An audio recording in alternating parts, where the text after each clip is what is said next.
tey sunu taxaw seetlu bi dañ koy jagleel jafe-jafe yi baykat yi am ci denc seen ngóob mbéeg li nu bay ci condition yu baax ak jamono yi nga xam ne bëgg nañ ko jaay ngir am ci prix bu baax. boroom xam-xam yi xayma nañ téeméer boo jël fukk ak juróom yi ci li nga xam ne jëlee nañ ko ci tool bi dañ koy ñàkk ndax condition yi nga xam ni moom la ñuy dencee récolte boobu. looloo waral nag ñu ci bari ci baykat yi dañuy gaawantu jaay li nga xam ne bay nañ ko balaa mu yàq seen loxo moom la ñuy woowee mbapat bi li nga gis tamit ci situation yoo xam ni baykat bi jóge na ci tool yi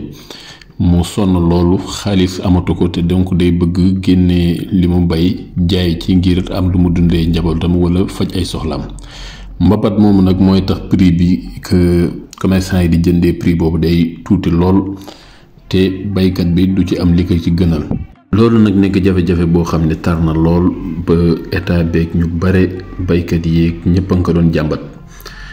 ci mois de septembre bi ñu génn nag amoon na séminaire boo xam ni USAID dooleel mbay moo ma ci invité woon ca la dajeeg benn service état bu tudd organe de régulation du système de récépissé d'entrepôt boobu nag benn ci pàcc la boo xam ne ci état bi la bokk ci bu ministère du commerce moom dafa génne lu bees loo xam ne am na njëriñ lool ndax système la boo xam ni jéemoon nañ ko def ci wàll bi gis ci réussite bu baax surtout ci ceeb bi wante léegi dañ ko yaatal ci ndaamaraas bi ak gerte gi diggante Saloum ba jëm Casamance. système boobu nañ nga xam ne moom lañuy liggéeyee mi ngi tudd système récépissé d'entrepôt.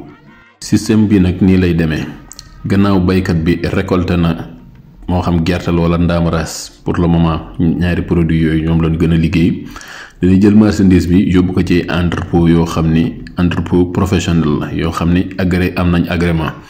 yooyu entrepôt dinañ saytu récolte bi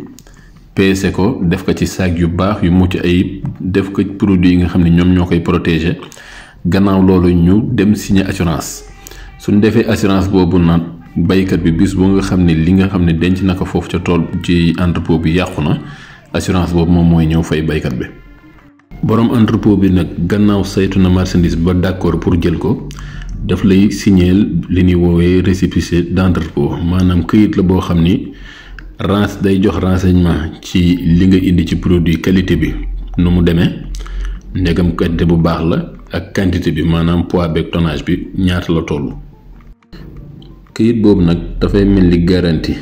lettre de garantie boobu nag mën nga ko yóbbu ci banque partenaire système récépissé d'entrepôt bi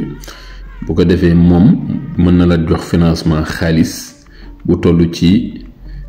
suñ koy xayma juróom-ñetti fukk ci téeméer bu ne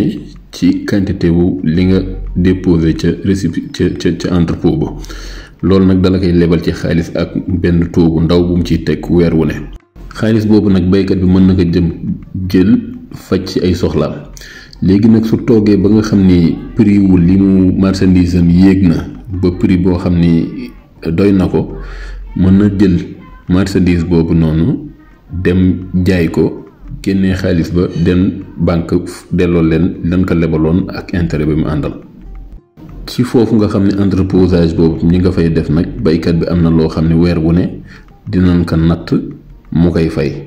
ca la ma déggoon daal bis boobu yaakaar naa 7000 francs lañ doon fay ko par tonne. récépissé boobu nag keneen koo xam ne du baykat mën na ko jënd baykat bi bagage bi bàyyi ko toujours ci entrepôt bi ba bis boo amee client feneen mën a jël ci produit am yóbbu fay li nga xam ni mooy frais wu entreposage bi dem jaay marchandise am te suy génn tamit dinañ vérifier waat qualité bi nga xam ni garantiroon nañ ko ca jamono ji nga xam ne ñu ngi doon tàmbali liggéey bi maanaam bi ngi doon réceptionné marchandise bi jóge ci tool ba. lii nag nekk na système bu intéressant lool te def na ay preuve am ndax Waalo defoon nañ foofu système bi ci entreposage yu ceeb bi wante léegi gis ngeen ceeb Waalo macha allah presque entreposage amatul ndax waa Sénégal jël nañ ko bu baax ñu ngi koy jënd bu baax léegi projet bi nag dafa réorienté wu ci filière arachide gerte gi ak ndaamaraas bi ci diggante weeru février ak léegi maa ngi gis ni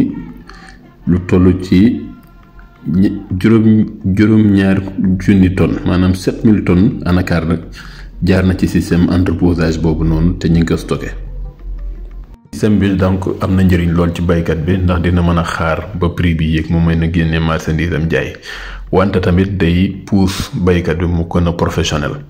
ndax am na ay métiers yu bees yoo xam ne dina intervenir mooy entreposage yi il faut ñu xool li ñuy denc ndegam dinañ ko mën a denc foo xam ni sedd na foo xam ne gunóor du fa àgg ci kawam ndox du àgg ci kawam ndax ay professionnels ñoo koy gérer wante tamit dina pousse baykat bi mu mën a liggéey ak assurance yi ba nga xam ni alalam dootul yàqu su yàqoo tamit dina am ndàmpaay boo xam dina ko delloo mu jot si leneen li mooy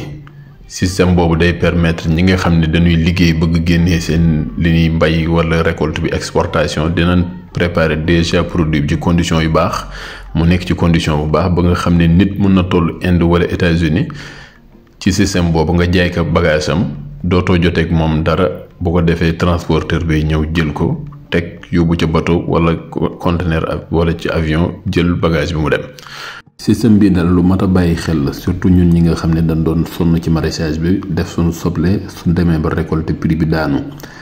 mu lamb doo xam noo koy def conservation bi jafe lool te ak entrepôt yoo xam ne professionnel lañ di nga mën a denc sa soble 2 weer 3 weer mën ko wàcce waat ci marché bi am prix boo xam ne baax na stable na surtout ci biir nawet bi nga xam ne ñun ñëpp dañuy soxla soble te njëg lii day fekk muy yéeg te duñ am produit bu lu jaay. bari na nag ay liggéey yoo xam ne mën na ànd ak loolu xam naa ni dama leen di bàyyi rek ñu waxtaan ci ngeen jox ñu seen xalaat ci système bi nu mu demee ak lan ngeen gis ni jar na bàyyi xel ba ñun ñëpp surtout métier yi nga xam ne dañu dend ak agriculture ñu mën ci suqaliku.